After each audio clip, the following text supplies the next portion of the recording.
I wanted to cover the leveling of the bed front to back, because while side to side is relatively obvious in terms of getting your extrusion to lay down, it's less obvious that you need it to be level in this direction. And so in order to level this and this can be quite difficult, but you'll notice that there's a gap that shows up here, and I've made a little wedge here that makes it possible to measure the distance here and then replicate it here.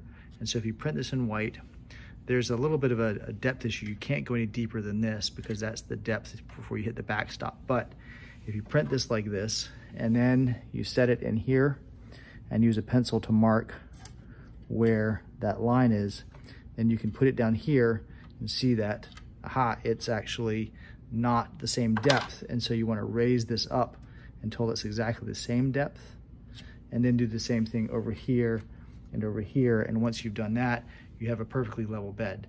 If it's not level, then when you print something like a square, it's going to come out at the wrong angle, and I'll have a little animation that shows you what that looks like.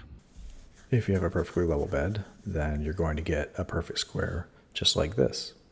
If the back of the belt is too low, the angle is going to be too great, and it's going to skew the box like this.